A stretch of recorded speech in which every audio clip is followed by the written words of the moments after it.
दुनिया की सबसे हसीन और प्यारी और पवित्र धरती को प्रणाम करते हुए आप सबके इस गुरु माता पिता को प्रणाम करता हूँ। बच्चों, आपको ढेर सारा लाड प्यार और सब लोगों को सुबह की राम राम जोर से बोला कीजिए, राम राम।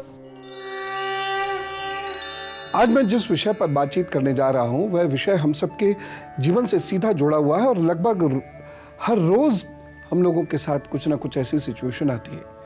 उदाहरण के तौर पर हम बहुत मेहनत करते हैं लेकिन उसका कोई नतीजा नहीं मिलता, या फिर हम बहुत प्यार करते हैं और बहुत काम करते हैं लेकिन रिश्तों से हमें बहुत दुख मिलता है, या फिर हम बहुत मेहनत करके पढ़ाई करते हैं, ईमानदारी से करते हैं लेकिन हमारा सिलेक्शन नहीं होता, लेकिन हमारे सलाह देने से या किसी और को सिखाने पढ़ाने से दूसरों का काम बन जाता है।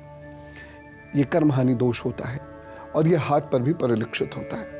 जिन लोगों के हाथ पर ये रेखाएं हों, ऐसे लोगों को अपना जीवन बहुत सोच समझकर बिताना चाहिए।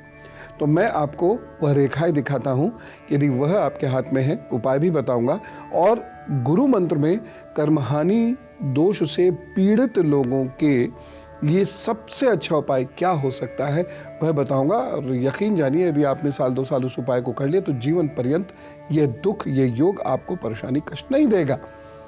आइए चलिए शुरू करते हैं। है ना ये विचित्र बात, लेकिन ये ऐसा होता है। आप में से बहुत सारे लोगों के साथ ऐसा होता होगा कि बहुत मेहनत कर रहे हैं और पूरी ईमानदारी से काम कर रहे हैं लेकिन वो काम नहीं हो रहा, रिश्ते बिगड़ जाते हैं। मैं हाथ पर ऐसे योग दिखाऊंगा और यदि वो रेखाएं आपके हाथ में, तो आप खुद ऐसी चीजों का अनुभव कर रहे होंगे कि जिसकी मदद कर रही उसी से 36 का आंकड़ा हो जाएगा। लेकिन मैं पहले आपको ये बताता हूं कि कर्महानि क्या, यानी जिस क्षेत्र में हम कर्म करेंगे उस क्षेत्र से हमें कुछ मिलेगा ही नहीं, तो क्या करेंगे फिर जिंदगी में? कहीं ना कहीं किसी न किसी क्षेत्र में तो काम करना ही पड़ेगा ना, ये सारी जिंदगी भटकते हुए निकल जाएगी। लेकिन उपाय से पहले ये बेहद जरूरी है कि हम ये जान लें हाथ में इसको देखेंगे कैसे।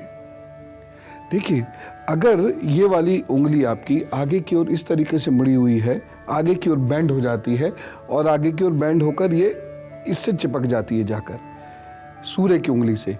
ये कनिष्ठा है, इसे हम फिंगर ऑफ मर्क्यूरी बोलते हैं ज्योतिष की भाषा में। तो ये इससे जाकर चिपक जाती है।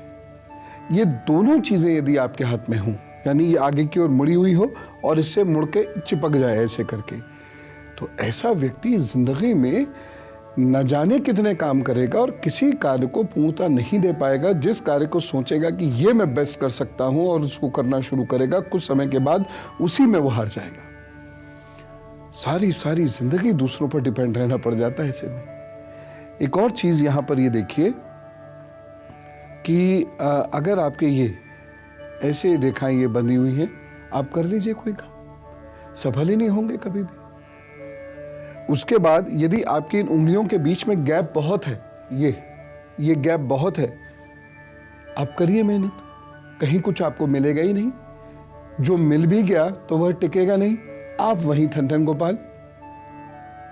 एक और चीज मैं आपसे यहां कहना चाहूंगा कि अगर ये वाली उंगली, ये इसका फर्स्ट फ्लैंज है, ये ऊपर से ऐसे टर्न हो जाए यहां और इससे आकर चिपक जाए, यहां टर्न होकर इससे आकर चिपक जाए, तो समझिए स्थिति और खराब हो गई। अब आप जिस चीज में बहुत मेहनत कर रहे हैं वो चीज हासिल ही नहीं हो रही। अगर ये वाली लाइन आपकी ये भाग्य रेखा यहाँ आ गई है, जैसे सामान्यतः ये उंगली खत्म हो जाती है, इससे जरा सी ऊपर भी सरक गई है, कर्महानि। आप जो काम करेंगे उसमें ही आपको हानि हो जाएगी, उसमें आपको प्रतिष्ठा प्राप्त नहीं होगी। और यहाँ तक एक विचित्र स्थिति यह है कि जब आप दूसरों को सलाह दे देंगे, वो दूसरे आपकी सलाह से कहीं पहुंच जाएंगे, आप कुछ नहीं पहुंच पाएंगे और ये हाथ यहाँ से बहुत ज्यादा कटा फिटा आपके हो जाता है, बहुत ज्यादा लाइनें होंगी, कटा फिटा हो जाएगा। इसका उपाय है, उपाय क्या है? सलाह ही दीजिए, सलाह ही दीजिए, जीवन पर्यंत इसी को प्रोफेशन बना लीजिए। और यदि आपके हाथ के बीचों बीच गड्ढा जैसा आ जाता है, जिसे मैं राहु का गड्ढा बोलता हूं, सलाही दो। आपको वकालत का प्रोफेशन या आपको किसी भी फील्ड के एडवाइजर का, कंसल्टेंट का, काउंसलिंग का यही प्रोफेशन कुछ दे सकते हैं। अन्यथा जहां आप कुछ बना लेंगे वो ढह जाएगी जगह, या कहीं नौकरी करेंगे हो जाएगी परेशानी। ये हमारा सूर्य, ठीक है, ये अनामिका उंगली इसको हम बोलते हैं। यहाँ पर एक रेखा इस प्रकार से निकली, लंबी निकल गई, बीच में से टूट गई और ये इस तरीके से कुछ हिस्सों में ये बट गई, या ये दो हो गई और ऐसे बट गई। ये यदि हाथ में है तो ये मान के चलिए कि रिश्तों का यश नहीं मिलेगा आपको। ऐसे बड़े भाई अपने छोटे भाई बहनों को पिता बनकर पालते हैं, या ऐसी बड़ी बहन अपने छोटे भाई बहनों को माँ बनकर पालती है, उसके लिए जीवन सेक्रीफाइस कर देते हैं, या ऐसी भाभी अपने ननद देवर को माँ बन के पालती है, सेक्रीफाइस करती है, अपने बच्चों का सेक्रीफाइस, अपने बच्चों के सुख तक को सेक्रीफाइस कर देती है, पति पत्नी दोनों सब कुछ सेक्रीफाइस करते हैं। लेकिन इन सभी परिस्थितियों में अंत में क्या मिलता है? कुछ भी नहीं, प्रशंसा और प्यार भी नहीं।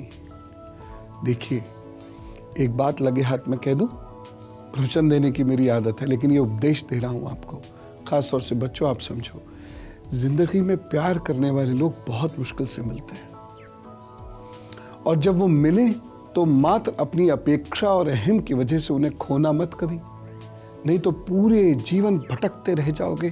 कोई सर पे हाथ रखने वाला प्यार से मिलेगा नहीं, कोई विश्वास करने वाला मिलेगा नहीं। और ये वाले जो रेखाएं होती हैं, ये ऐसे लोगों को सदैव जिम्मेदारियों को उठाना पड़ता है, और जिम्मेदारी के उठाने के उपरांत जिम्मेदार उठाने वाला व्यक्ति धन थोड़ी चाह रहा है, प्यार चाहता है, थोड़ा अधिकार चाहता है, लेकिन ये दोनों भी नहीं मिलता।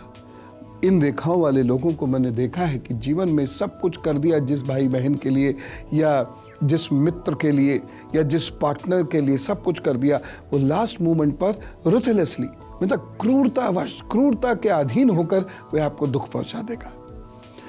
उसके दिमाग में ये आएगी भी नहीं।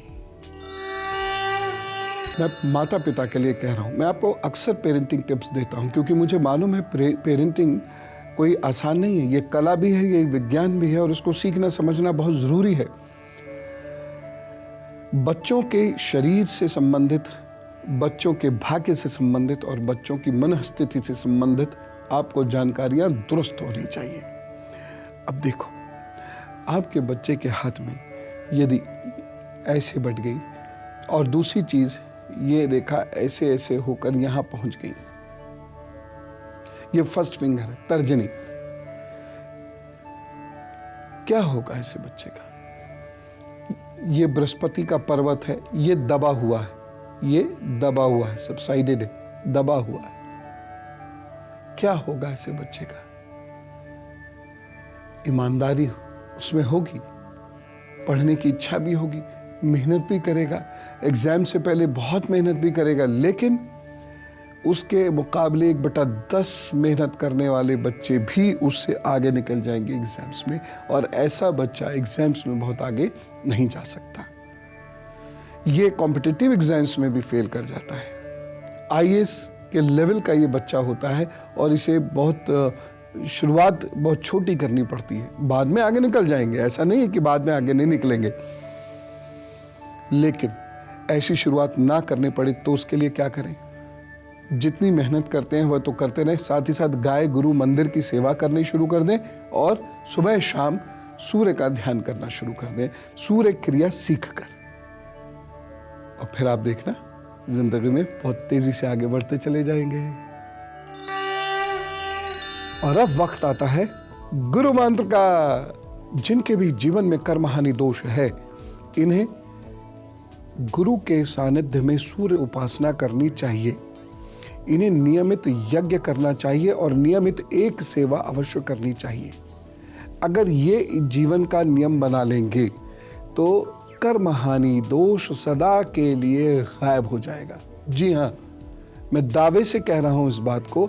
अगर आपके जीवन में ये नियम बन गया, और ये जब नियम बनाए तो नियम की तरह चलना चाहिए, इस कठोर अनुशासन में ये नियम पूर्ण होना चाहिए, अनुष्ठान की तरह ये नियम पूर्ण होना चाहिए। आप देखिएगा, लोग आपकी प्रतिष्ठा को नमन करने लगेंगे, रिश्ते आपको मानना शुरू हो जाएंगे, और आप तरक्की करेंगे। हाँ, ये तो याद ज़रूर रखना ही पड़ेगा कि लोगों से यदि त्राण मिल रहा है तो वो कहीं ना कहीं मेरे पूर्व जन्म के ही संस्कार हैं, इसलिए उसे खुशी से स्वीकार कीजिएगा। कल हर दिन की तरह एक विशेष विषय लेकर मैं उपस्थित होऊंगा और देखिए, मैं पेरेंटिंग टिप्स आपको नियमित रूप से दिया करूंगा। वो आपकी ज़िंदगी के लिए बहुत आवश्यक होंगी, वो बहुत काम आएंगे। फिलहाल जो उपाय मैंने बताया है, इसे गांठ बांध लीजिए, करना शुरू कर दीजिए, ज़िंदगी सुख से कटेगी। चलो, खुश रहिएगा और खुश रखिएगा। ज़रा जोर से बोलिए था। राम राम, नमस्कार।